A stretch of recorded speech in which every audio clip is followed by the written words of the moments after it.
સમગ્ર દેશ સહિત ગુજરાતભરમાં મોહરમ પર્વની આસ્થાભેર ઉજવણી માટે તાડમાર તૈયારીઓ ચાલી રહી છે, ત્યારે ભરૂચ જિલ્લામાં પણ વિવિધ વિસ્તારોમાં પરંપરાગત અને કલાત્મક તાજિયાઓને આખરી ઓપ આપવામાં આવી રહ્યો છે।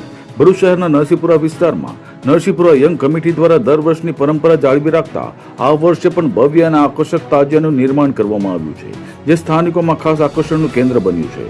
મોહરમ ઇસ્લામ ધર્મમાં શોક અને બલિદાનનું પ્રતીક માનવામાં આવે છે। કરબલાના મેદાનમાં હજરત ઇમામ હુસૈન અને તેમના 72 સાથીદારો દ્વારા સત્ય, ન્યાય અને માનવતા માટે અપાયેલી શહાદતની યાદમાં તાજિયા તૈયાર કરવામાં આવે છે।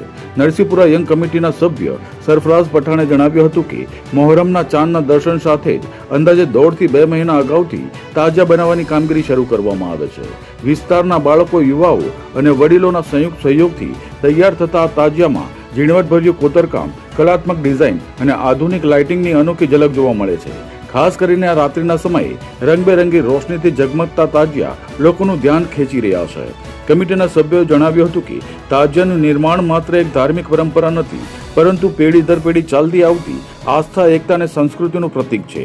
યુવા પેઢી પણ ઉત્સાહપૂર્વક આ પરંપરામાં જોડાઈ રહી છે, જે સમાજની સાંસ્કૃતિક વારસાને જીવંત રાખવામાં મહત્વની ભૂમિકા ભજવી રહી છે। મોહરમ પર્વ નજીક આવતા ભરૂચ શહેરમાં ધાર્મિક અને આધ્યાત્મિક માહોલ જોવા મળી રહ્યો છે, જ્યારે નરસિંહપુરાના ભવ્ય તાજિયા સ્થાનિકો તેમજ મુલાકાતીઓ માટે વિશેષ આકર્ષણનું કેન્દ્ર બન્યા છે। ભરૂચ શહેર નરસિંહપુરા તાજિયા કમિટી દ્વારા અમે હર વર્ષની જેમ આ વર્ષે પણ તાજિયો બનાવેલો છે। અમે આ તાજિયાનું કામ 1.5 મહિના પહેલા રાત દિવસ એક કરી અમે આ તાજિયાનું કામ કરીએ છીએ। આ તાજિયામાં કોતરકામ, લાઇટ ડેકોરેશન અમે બધા જાતે અમે તાજિયા કમિટી દ્વારા અમે બધા કરીએ છીએ।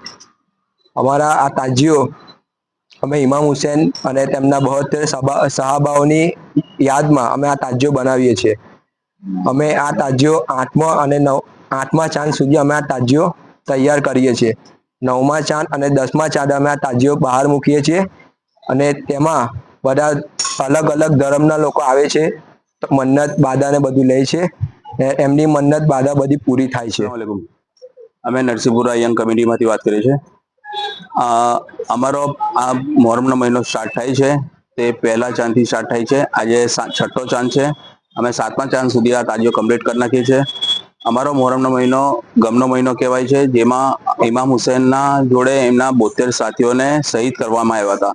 એમની યાદમાં અમે લોકો આ તાજિયો બનાવીએ છીએ ને છોકરાઓ ને બુઝુર્ગો મળીને 2 મહિના, 1.5 મહિના પહેલાથી આનું કામ ચાલુ કરે છે, તો આજ જે કમ્પ્લીટ થાય છે, જેમાં બધા જ લાઇટિંગ, કોતરકામ ને બધું બધા લોકો મળીને કરે છે ને અમે આ દર વર્ષની જેમ આ વર્ષે પણ આ તાજિયો બનાવ્યો છે ને અમે લોકો જ્યાર સુધી જિંદા રહીશું ત્યાર સુધી આ તાજિયો અમે લોકો બનાવીશું।